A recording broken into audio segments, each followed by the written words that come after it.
오늘 우리에게 주시는 하나님의 말씀은 고린도전서 3장 16절과 17절 말씀입니다. 우리 함께 같이 경건한 마음으로 하나님의 말씀을 받도록 하겠습니다. 여러분은 하나님의 성전이며 하나님의 성령이 여러분 안에 거하신다는 것을 알지 못합니까? 누구든지 하나님의 성전을 파괴하면 하나님께서도 그 사람을 멸하실 것입니다. 하나님의 성전은 거룩합니다. 여러분은 하나님의 성전입니다. 오늘은 하나님의 성령이 우리 안에 계신 유익이 무엇인지를 함께 나누면서 은혜를 받겠습니다. 믿음을 가진다는 것은 처음에 일반 양심을 기준으로 살던 사람이 신앙 양심을 기준으로 그의 삶의 기준을 바꾸어 가는 것을 말합니다. 그런데 대부분의 신자들은 신앙 양심까지 가지고 난 다음 여기에서 머물러 버리는 경우들이 참으로 많이 있습니다. 그러나 성령이 우리와 함께 계신다는 것은 신앙 양심이 한 단계 더 나아가서 양심의 자유까지 간 것을 말하는 것입니다. 하나님이 원하시고 계시는 믿음의 모습도 우리가 신앙 양심에 머물기를 원하시는 것이 아니라 양심의 자유까지 가는 것을 원하신다는 것입니다. 그렇기 때문에 먼저 신앙 양심을 성경에서 여러 말씀으로 표현하고 있는데 히브리서 5장 13절 말씀을 통해서 보면 이는 젖을 먹는 자마다 어린 아이니 의의 말씀을 경험하지 못한 자라고 말씀하고 있습니다. 뿐만 아니라 갈라디아서 3장 24절과 25절 말씀을 통해서 보게 되어지면 이같이 율법이 우리를 그리스도께로 인도하는 초등교사가 되어 우리로 하여금 믿음으로 말미암아 의롭다함을 얻게 하려 함이라고 말씀해 주시고 계십니다. 그렇기 때문에 믿음이 온 후로는 우리가 초등교사 아래에 있지 아니한다라고 말씀하고 있습니다. 그렇기 때문에 신앙 양심 이것을 다른 말로 표현하게 되어지면 갈라디아서의 말씀대로 초등교사, 즉 초등교사 밑에서 훈련받는 자라고 성경은 말씀해 주고 있습니다. 그렇다고 하면 양심의 자유란 무엇일까? 양심의 자유라고 하는 것은 즉 양심의 자유를 가진 사람들은 장성한 자라고 말씀하고 있습니다. 신앙 양심으로 사는 자는 초등교사 밑에서 훈련받는 자들이요 양심의 자유를 가지고 살아가는 사람들은 하나님을 사랑해서 스스로 하는 자라는 것입니다. 그렇다고 하면 우리는 이러한 사실을 이해하기 위해서 무엇보다 우리는 일반 양심이라는 것이 무엇일까 하는 것을 먼저 알아야 할 것입니다. 사람은 누구든지 태어나면 다 양심을 가지고 있습니다. 그래서 예수 믿는 자도 양심이 있고 불신자도 양심이 있습니다. 교육이라고 하는 것은 이 양심의 기준을 사람들에게 더욱 정확히 넣어줌으로써 인간의 삶이 보다 선하고 인간다워지도록 하는 데 도움을 주는 것입니다. 그런데 오늘날 교육은 뭔가 잘못되어서 기술자를 만들어내는 교육으로 전락하고 말았습니다. 실제로 기술자를 만들 때에는 훈련이라고 말하지 교육이라고 말하지 않습니다. 이미 교육이라고 하는 단어가 들어간 것은 사람을 사람답게 만든다는 뜻입니다. 인간의 양심의 기준을 세워주고 인간이 그 양심대로 살 수 있는 능력을 부어주는 역할을 하는 것이 바로 교육인 것입니다. 여하튼 인간은 누구든지 양심을 가지고 있기 때문에 자기 삶의 기준, 내가 옳은 삶을 살고 있느냐 아니면 잘못된 삶을 살고 있느냐를 항상 자기 양심에 물어보고 양심이 깨우쳐 주는 대로 옳고 그름을 말하고 있다는 것입니다. 왜 그런 일을 했습니까? 라고 물으면 나는 내 양심에 한 꺼리끼는 일을 하지 않았습니다 라고 대답을 합니다. 그래서 많은 사람들에게 추구받으시 질문하면 이렇게 딱 잘라 말하면서 죄의식을 느끼지 않더라는 겁니다. 여러분들 모두가 자기 양심이 기준이기 때문에 그렇습니다. 그런데 우리가 말하고 있는 누구나 가지고 있는 일반 양심, 죄 지은 인간은 이 양심의 기준이 정확하지 않더라는 것입니다. 왠가 하면 양심은 지역적인 양심이 있기 때문에 그렇습니다. 양심이 토착화되어서 이 양심이 이 지역의 양심이 따로 있고 저 지역의 양심이 따로 있습니다. 이 도시의 양심이 있고 저 도시의 양심이 있습니다. 양심의 기준이 정확하지 않게 지역마다 다른 것이 큰 문제인 것입니다. 아랍계통의 회교들 사람들 그 지역에 가보면 가능한 한 돈이 많은 사람들 즉 부자일수록 아내를 여러 명 거느리는 것이 저희들의 삶 속에는 미덕이고 또 저희들의 명예뿐만 아니라 국가에 충성하는 것이며 사회에 공헌하는 것이라고 저희들은 양심을 가지고 있습니다. 그러나 우리나라 경우를 보게 되어지면 우리나라 양심대로 한다면 아무리 부자일지라도 그렇게 여자 여러 명과 결혼해서 한꺼번에 산다면 그것은 아주 양심에 화인 맞은 일이라고 펄펄 뛸 것입니다. 그 다음에 일반 양심의 특징은 시대적인 양심이라는 것입니다. 즉 시대에 따라서 양심의 차이가 있다는 겁니다. 만일 이조 시대 때 여러분들 미니스커트를 입고 거리를 활보해 보십시오. 그렇다고 하면 아마 매를 맞고 광야에 갇혀서 정신 나간 사람 취급받을 것입니다.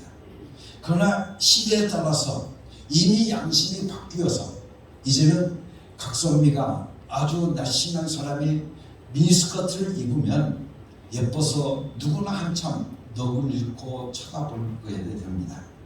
이렇게 양심은 시대적으로 차이가 있습니다. 그뿐만 아니라 양심은 상황에 따라서 또 달라집니다. 그렇기 때문에 상황에 따라서 달라지기 때문에 전쟁에서는 사람을 많이 죽이는 것이 훌륭하고 국가에 공헌하는 사람으로서 세우는 사람이 되어집니다. 그리고 그런 군인일수록 공로 훈장도 여러 개 받아서 자랑스럽게 가슴에 붙이고 다니게 되어집니다. 그러나 평화의 시대, 즉 일반 사회에서는 사람을 한 사람만 죽여도 살인자로서 자기 자신도 죽을 수밖에 없습니다. 이와 같이 상황에 따라서 양심이 다르기 때문에 기준이 없다는 것입니다. 아주 쉬운 예로 기업체를 들 수 있습니다. 회사의 사장들과 거기에 고용되어 있는 직원과의 양심의 차이는 실로 엄청납니다. 양심의 차이 때문에 사장들은 사장대로 직원들은 직원대로 다른 생각을 가지고 있다는 것입니다. 나는 목숨을 걸고 내 사업을 하고 있는데 너희들은 나 때문에 밥 먹고 살면서 왜 말이 그렇게 맞느냐라고 사장은 이렇게 생각을 합니다. 그런가 하면 직원들은 이렇게 생각합니다. 우리의 노동을 착취해서 엄청난 부를 누리는 사장꼴을 더 이상 못 보겠다는 겁니다. 우리에게도 이익을 분배하라고 노동자들은 노동자들대로 임금 인상과 근로 조건을 노동자에게 유리한 쪽으로 요구하면서 투쟁을 하게 되어집니다. 이렇게 양심의 차이가 많아서 노동쟁의가 빈번하게 일어나게 되어진 겁니다. 뿐만 아니라 남편과 아내 사이에도 양심의 차이는 엄청납니다. 남편의 양심에 자기의 양심에 맞추는 사람은 착한 아내고, 자기 양심을 끝까지 붙들고 있는 여자는 트센 여자라고 말을 하게 됩니다. 남편은 아내 보고 남편 양심대로 살라고 하고, 남편을 잘 섬기고 애들 밥 잘 먹이고 집안 청소 깨끗이 해놓고, 어찌됐든 남편이 저녁에 퇴근하면 웃으면서 나와서 옷도 받아주면서 여러 가지 시중을 들어주기를 바랍니다. 그러나 여자는 여자대로 다른 양심을 갖고 있습니다. 이렇게 문화가 발달된 세상에 남녀를 그렇게 차별해서 되겠느냐? 나도 좀 자유를 누려보자. 이래서 우리는 양심을 기준으로 한다고 산다고 하면서도, 사실 우리 양심이라고 하는 것은 정확한 기준이 없다는 것입니다. 여러분, 양심의 기준과 제 양심의 기준도 다를 수 있습니다. 또한 옆에 있는 사람들과 여러분들 서로 양심의 기준이 다릅니다. 또한 같은 사람이라고 할지라도 양심의 기준은 다르게 바뀌게 되어집니다. 내가 20대의 양심과 그리고 30대의 양심, 그리고 50대의 양심, 60대의 양심이 다르다는 겁니다. 얼마 전의 양심과 오늘의 양심이 바뀌게 되어진 겁니다. 자기가 전세를 들었을 때에는 세입자의 양심을 가지고 있기 때문에 주인이 집값을 올리는 것에 대해서 분노하게 되어집니다. 그러다가도 자기가 집을 사서 남에게 세를 줄 때에는 어떻습니까? 세입자들은 남의 집을 함부로 쓰기 때문에 세를 더 올려야 되겠다라고 얘기를 합니다. 이와 같이 인간은 양심이 자꾸 자주 바뀌게 되어집니다. 지역에 따라서 바뀌고, 시대에 따라서 바뀌고, 상황에 따라서 바뀌기 때문에 전 세계가 양심의 공통점이 없습니다. 전 세계의 양심이 다르다는 것입니다. 미국의 입장도 다르고, 또 한국 사람들의 양심의 입장도 다르고, 서로 각각 다릅니다. 그렇기 때문에 인간 각자의 양심이 다를 수 있기 때문에 내 양심을 가지고 사람들을 판단한다는 것은 굉장히 위험한 일인 것입니다. 이런 양심의 절대적인 표준이 없기 때문에 내 양심을 가지고 누구는 잘못하고 누구는 잘했다라고 판단하는 것은 굉장히 위험한 일이라는 것입니다. 거기에다가 일반 양심은 기준이 정확하지 않기 때문에 온전한 회개를 이룰 수가 없습니다. 잘못한 것 같지만 조금 더 생각해 보면 나보다 더 나쁜 인간들이 얼마나 많은데, 그렇습니다. 굳이 내가 회개까지 할 필요가 있겠느냐고 하기 때문에 회개를 못합니다. 후회는 할 수 있습니다. 괜히 그랬다, 그러지 말걸. 우리는 후회는 할 수 있을지 모르지만 회개에는 이르지 못하더라는 이야기입니다. 일반 양심으로는 뭔가 좋은 것, 선한 것을 찾아 올라가려고 하는 몸부림을 치지만, 인간은 자기 기준을 가지고 있는 한 하나님의 뜻이나 하나님의 모든 목적을 순수하게 받아들여서 깨달을 수가 없다는 이야기입니다. 그래서 불신자라고 하는 것은 어떤 사람을 가리키냐면, 오직 일반 양심을 가지고 기준으로 살고 살아가는 사람들을 가리켜서 불신자라고 말합니다. 이 세상에 태어나는 모든 사람은 자기 양심을 가지고 기준으로 삼고 살아갑니다. 이렇게 자기 양심을 기준으로 살고 있던 사람이 하나님의 양심을 자기 기준으로 살고자 그의 삶의 기준을 바꿀 때 그 사람을 가리켜서 우리는 신자라고 말을 하게 되어진 겁니다. 신자는 누군가? 여러분들 누구겠습니까? 일반 양심으로 살던 사람이 신앙 양심, 즉 하나님의 양심, 하나님의 기준에 맞춰서 자기 삶을 살겠다고 결정하는 순간 그는 신자가 되는 것입니다. 그러니까 우리는 과거에는 전부 자기 양심을 기준으로 살았습니다. 물론 율법전서의 한 구절도 외우지 못하면서도 율법전서를 기준으로 살았다고 말하고 싶은 사람도 있겠지만 그것은 다 거짓말입니다. 혹시 법에 걸려서 집어넣겠다라고 하니까 그제서야 책을 들여다볼지는 모르지만 대개의 사람들 거다히 자기 양심을 기준으로 살다가 신앙인이 되었습니다. 그러나 내 양심을 그대로 가지고 앉아서 입으로만 신앙인이 되었다고 하는 것은 말이 되지 않다는 이야기입니다. 내 삶의 기준이 내 양심에서 하나님의 양심, 즉 신앙 양심으로 넘어가야 한다는 그 이야기입니다. 그렇기 때문에 신자가 되었다고 한다면 이제는 내 기준이 바뀌어서 하나님의 양심에 맞춰져야 된다는 이야기입니다.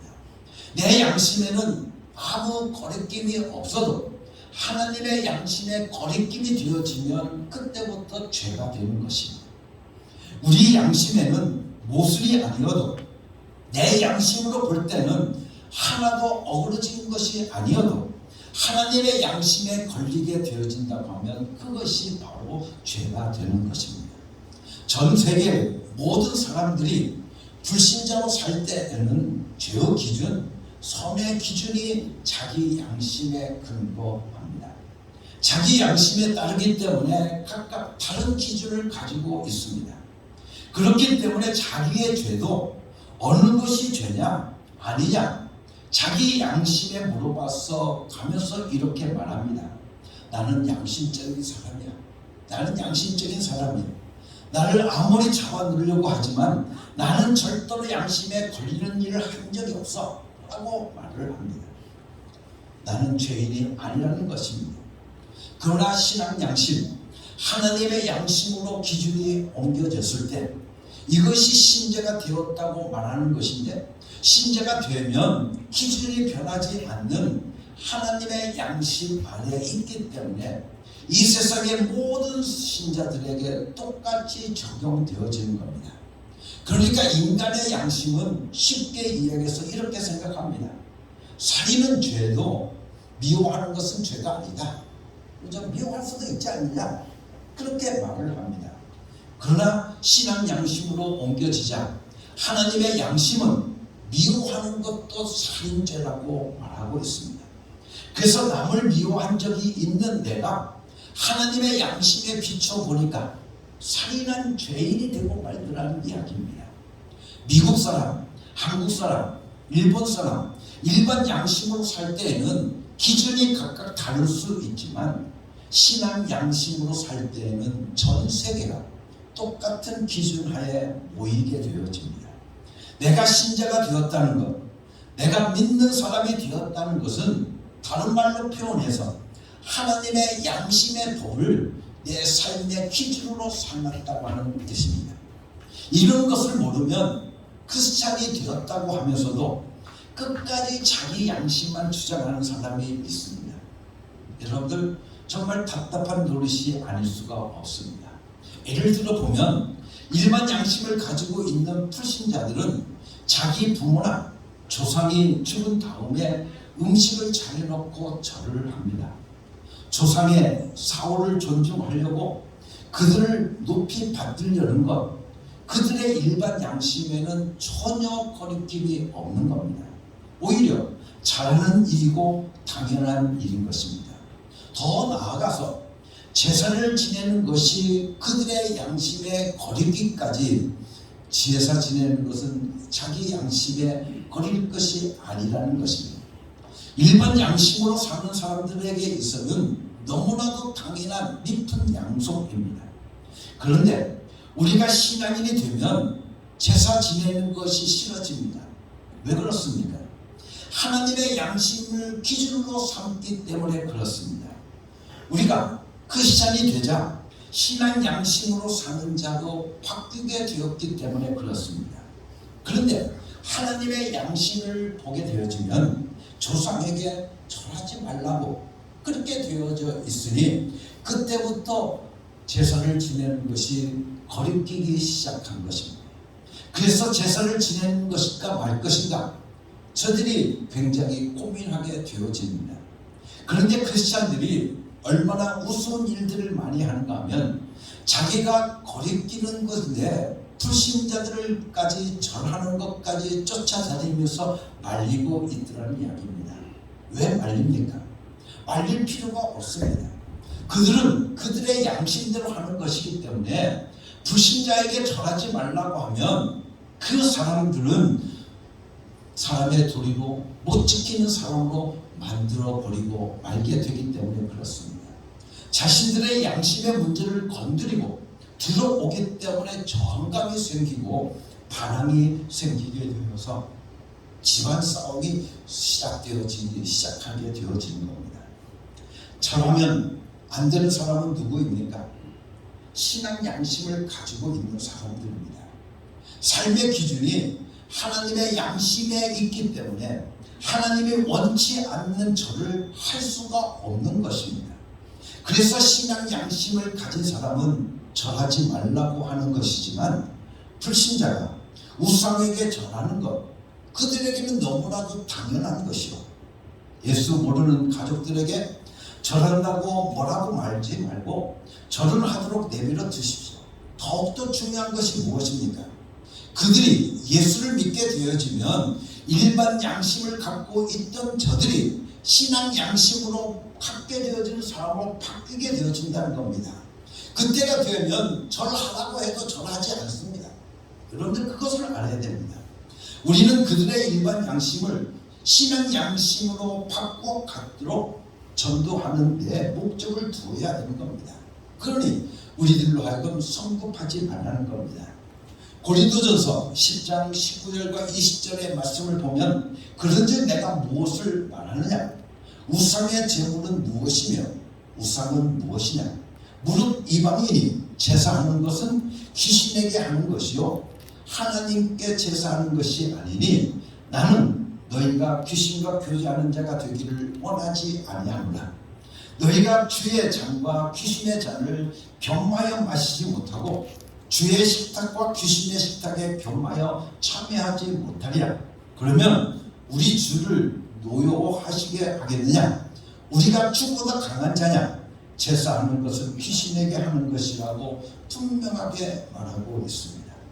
믿지 않는 사람들의 제사는 귀신에게 하는 것이기 때문에 믿는 자가 어떻게 귀신의 상과 하나님의 상을 겸하여 섬길 수 있겠느냐라고 말씀해 주고 계십니다. 더 나아가서 우리는 하나님의 성전입니다. 그렇죠? 오늘 우리는 하나님의 성전입니다. 하나님의 성령이 너희 안에 거하는 줄 알지 못하느냐? 우리에게 말씀해 주고 있습니다. 즉 내 안에 누가 계신 겁니까? 하나님의 성령이 계십니다. 하나님이 내 안에 계십니다. 그러니 사탄이 벌벌 떨고 귀신이 그 앞에 굴복하여 도망가버리는 하나님의 엄청난 영광을 가지고 오신 성령님께서 내 안에 와 계신 것입니다. 그런데 내가 귀신 앞에 가서 절을 하게 되어진다고 하면 어떻게 되겠습니까? 나야 더러운 존재니까, 나는 더러운 인간이니까 어떻게 하다가 절을 할 수도 있습니다. 그러나 내가 내 안에 누구를 끌고 가서 절을 시킨 것이 되어지는 거냐는 그 말입니다. 하나님을 끌고 간 것이 되어진다는 겁니다. 하나님이라고 하는 분이 귀신에게 절이라니 여러분들 상상도 할 수가 없는 일 아니겠습니까? 내가 거기다가 절을 하는 바람에 하나님이 귀신 앞에 절하게 된 셈이 되어진다는 이야기입니다. 구약에서 우상에게 절하지 말라는 것과 오늘날 우리가 우상에게 절하지 말라는 것에는 엄청난 차이가 있습니다. 구약에서 우상에게 절하지 말라는 것은 하나님의 백성이 어떻게 우상에게 절하겠느냐 하는 정도의 차원입니다. 그러나 오늘날 우리가 우상에게 절을 한다는 것은 내가 하나님의 자녀로서 절한다는 것도 문제에 걸리게 되어지지만 여러분들 더욱더 깊이 생각해 보면 내 안에 계신 하나님을 끌고 가서 절을 하도록 시키는 것이 되어지기 때문에 우리가 귀신 앞에 우상 앞에 절을 해서는 안 된다는 이야기입니다. 하나님을 끌고 가서 내가 머리를 숙이는 순간 내 안에 있는 하나님으로 하여금 귀신 앞에 머리 숙이게 하는 것입니다. 그래서 하나님이 내 안에 계신다고 한다면, 내가 하나님의 성전이라고 한다면 나 자신이 함부로 우상 앞에 절할 수 없습니다. 그렇기 때문에 우리 예수 믿는 사람들은 귀엽고 가족들을 예수 그리스도에게로 돌아오도록 만들어야 하는 것입니다. 전도에 대한 열망이 우리 가운데 넘쳐야 된다는 이야기입니다. 많은 사람들이 남편이 돈 잘 벌어다 오는데 지금 예수 믿자고 해서 괜히 가정에 풍파 일으킬 수 있는 필요가 있겠느냐라고 말을 합니다. 하나님은 평안을 원하신다고 우리가 아주 성경의 말씀을 교묘하게 끌어다 붙이는 이유가 뭘까요? 자기가 편하고자 하는 이야기입니다. 자기가 편안하고자 하는 그 순간부터 그는 내 안에 계신 예수 그리스도, 내 안에 계신 하나님께 모욕과 더러움과 추악함을 들리게 되어진다는 이야기입니다. 예수님께서 이 땅에 오셔서 공생애를 시작하시자 마귀에게 예수님이 흥정합니다. 만일 내게 엎드려 경배하면 이 모든 것을 내게 주리라.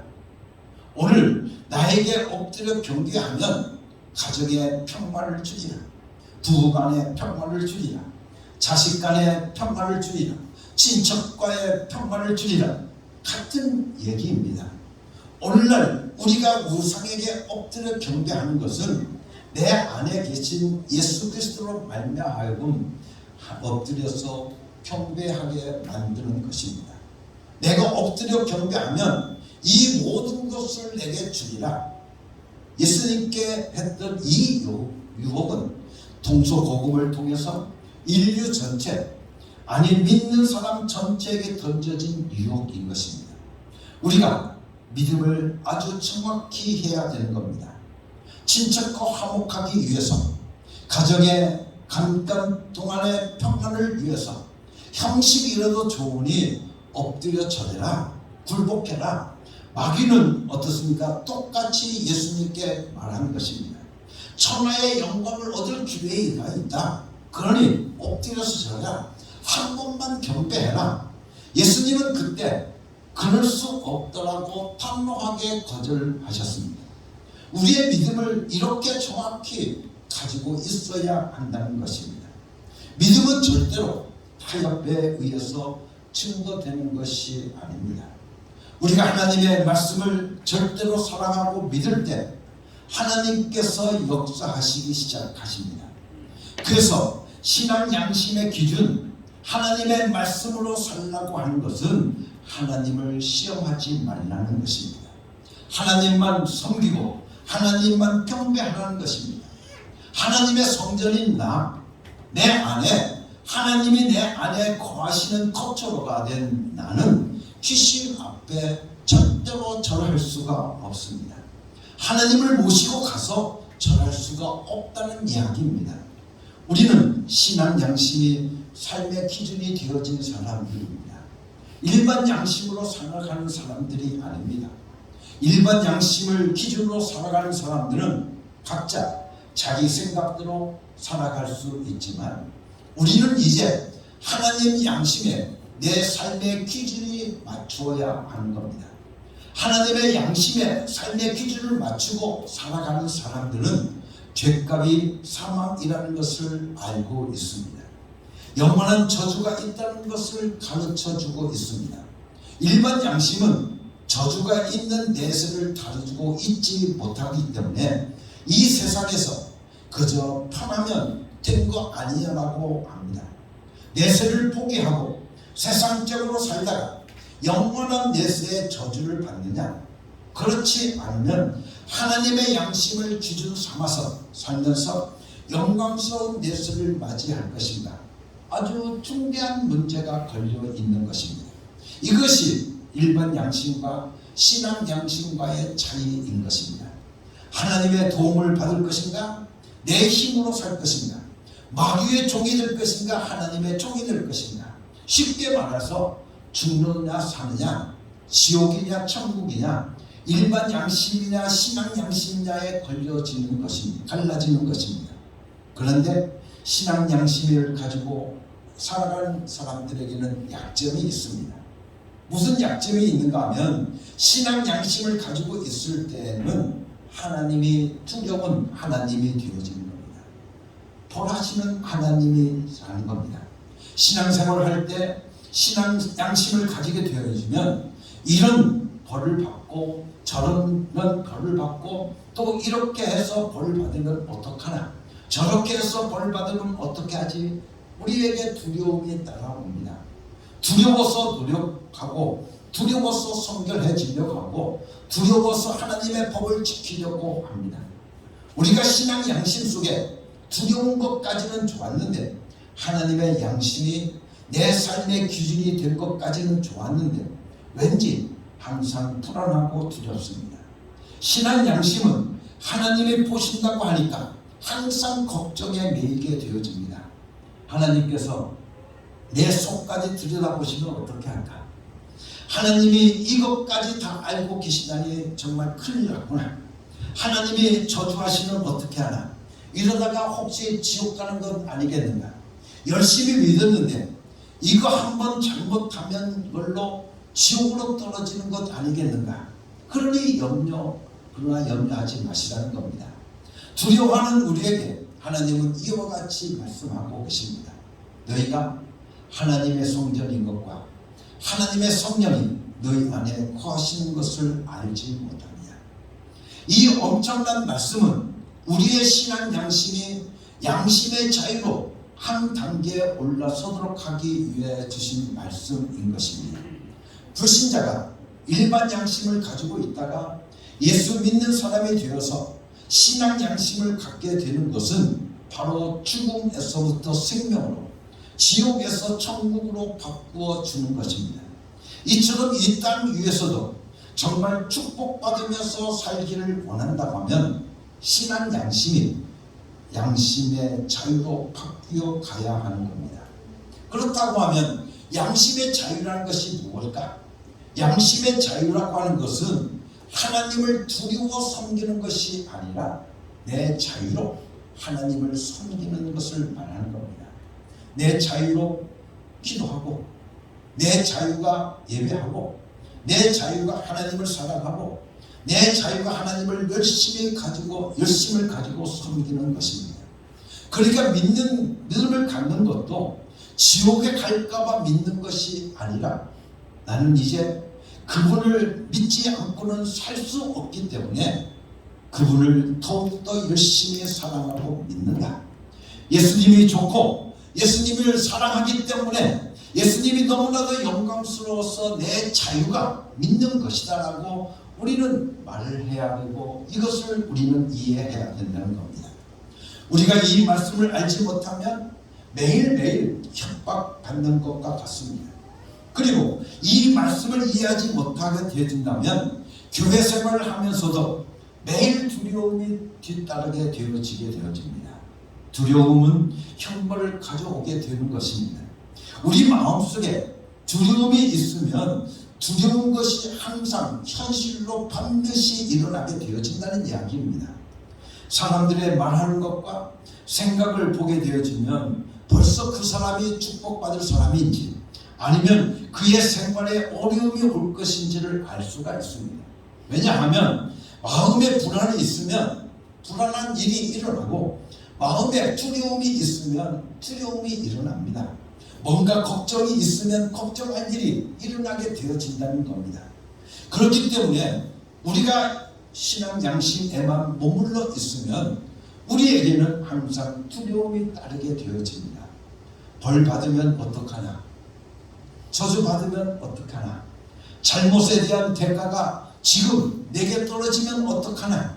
이러한 두려움이 있기 때문에 우리가 신앙생활을 잘하면서도 왠지 우리 삶 속에 어려움이 따라오는 것입니다. 그래서 양심의 자유가 정말로 중요한 것입니다. 보십시오. 부모 자식 간의 관계에서도 부모를 잘 섬기는 것은 왜일까요?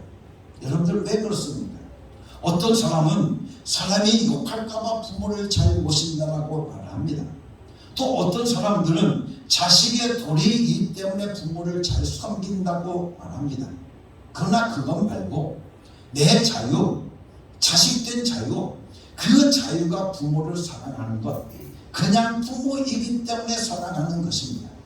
무슨 도리를 찾고 이웃집에서 욕하면 어떻게 하나 이런 것 찾고 있는 것이 아니라 내 어머니이기 때문에 내가 효도하는 것이고, 그렇죠? 내 어머니이기 때문에 내가 이렇게 사랑하는 것입니다. 이것이 바로 내 자유인 것입니다. 하나님은 우리가 하나님을 이렇게 사랑할 수 있도록 하셨습니다. 양심의 자유는 하나님을 사랑하는 것입니다. 하나님을 사랑하는 것입니다. 내 자유가 하나님을 사랑하는 것입니다. 자유란 무엇입니까? 하나님에 대한 사랑을 자유라고 말합니다. 자유를 알아야 하는데 누가 자유할 수 있는가? 누가 자유롭게 하나님을 섬길 수 있겠는가? 우리 인간이기 때문에 절대적인 신이신 하나님을 두려워할 수밖에 없습니다. 우리는 보잘것없는 존재이기 때문에 절대적인 하나님을 두려워할 수밖에 없습니다. 그러나 하나님의 영이신 성령이 내 안에 들어오시면 그 영이 하나님을 사랑하십니다. 그 성령이 예수님을 사랑하시는 그 사랑 안에 나를 맡길 때 나도 하나님을 사랑할 수 있다는 것입니다. 많은 사람들이 은사에 대한 표준을 두고서 그런지 이상한 행동하는 것이 성령이 임했다고 하는 증거라고 오해를 합니다. 그러나 실제로 성령이 임했다라고 하는 것은 내가 하나님을 두려워서 섬기는 것이 아니라 성령님께서 하나님을 사랑하시기 때문에 나도 하나님을 사랑하게 되어진다는 이야기입니다. 그러므로 우리는 무엇보다도 오늘 우리들의 신앙생활 속에서 이제는 일반 양심에서 신앙 양심으로 바뀌어지고 거기에서 머물러 있는 것이 아니라 내 양심의 자유를 가지고 여러분들 하나님을 정말 사랑하기 때문에 내가 신앙생활을 하는 것이고 내가 정말 하나님을 사랑하기 때문에 내가 여러분들 11조 하는 것이고 내가 하나님을 사랑하기 때문에 내가 교회에 봉사하는 것이고 오늘 우리는 이러한 자유를 하나님을 사랑할 수 있는 이런 자유를 오늘 우리들의 삶 속에서 만끽하고 살아갈 수 있는 신앙생활이 되어야 된다는 겁니다. 그러면 오늘 여러분들은 두려움으로 신앙생활하는 것이 아니라 정말 기쁨으로 여러분들 사랑하기 때문에 기쁨으로 오늘 우리들이 신앙생활을 할 수 있게 되어질 줄로 믿습니다. 사랑하는 우리 어음교 모든 성도들 여러분들 이제 여러분들은 율법적인 삶이 아니라 이제는 자유로 내 진리가 너희를 자유케 하리라. 오늘 우리는 그 진리로 자유함을 얻은 사람들입니다. 그렇기 때문에 오늘 내 자유를 가지고 오늘 하나님을 사랑하면서 살아갈 수 있는 귀하고 복된 신앙생활들이 여러분들 가운데 이루어질 수 있기를 간절히 바랍니다. 그러면 여러분들 교회 오는 것도 어떻습니까? 지겨운 것이 아니라 기쁜 겁니다.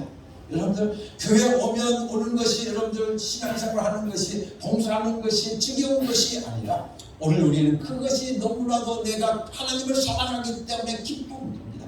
여러분들 사랑하는 사람을 위해서 할 수 있다는 것 그것만큼 기쁜 일이 어디 있습니까? 오늘 우리가 하나님을 사랑하면서 살아갈 수 있을 때 오늘 여러분들의 신앙생활들이 정말 기쁨을 누리고 신앙생활할 수 있는 축복된 하나님의 사람이 될 줄로 믿고 사랑하는 성도 여러분들 신앙의 양심의 자유까지 이룰 수 있는 여러분이 될 수 있기를 예수님의 이름으로 간절히 축원합니다. 여러분 안에 누가 계십니까? 하나님의 성령이 계십니다. 여러분들 하나님의 성령이 여러분들 안에 계십니다. 여러분들은 하나님의 성전입니다. 그렇기 때문에 오늘 우리는 하나님을 사랑하며 살아갈 수 있게 되어질 줄로 믿습니다. 내 안에 계신 그 하나님을 나는 사랑합니다. 그 하나님을 내가 사랑합니다. 날마다 고백하며 살아갈 수 있는 여러분이 되기를 다시 한번 예수 그리스도의 이름으로 축원합니다. 같이 기도하겠습니다. 하나님 아버지 사랑합니다. 예수 그리스도를 사랑합니다. 내 안에 계신 성령님을 사랑합니다. 날마다 오늘 우리들이 자유를 가지고 하나님을 섬기고 사랑하며 살아갈 수 있는 저희들 되게 인도하여 주시옵소서. 두려움 가운데 하나님을 섬기는 것이 아니라 기쁨 가운데 하나님을 섬기며 사랑하며 살게 하여 주시옵소서. 예수 그리스도 이름으로 감사하며 기도드렸사옵나이다. 아멘.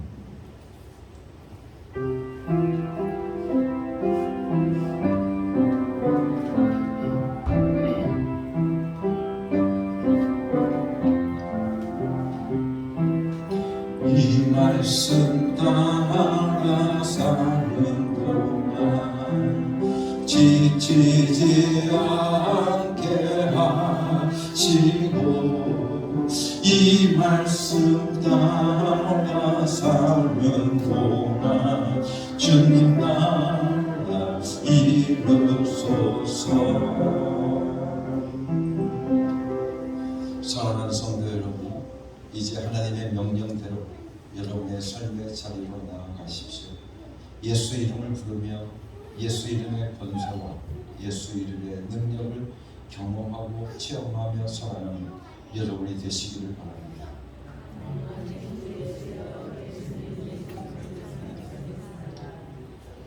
이제는 우리 주 예수 그리스도의 은혜와 아버지 하나님의 극진하신 사랑과 성령의 감동 감화 역사하심이 오늘도 하나님을 사랑합니다. 나는 예수 그리스도를 사랑합니다. 나는 성령님을 사랑합니다. 기쁨으로 하나님을 섬기고 사랑하며 살기를 원하는 주의 사는 모든 하나님의 자녀들 위해 지금부터 영원토록 함께 계시옵기를 예수 그리스도의 이름으로 간절히 축원하옵나이다. 아멘.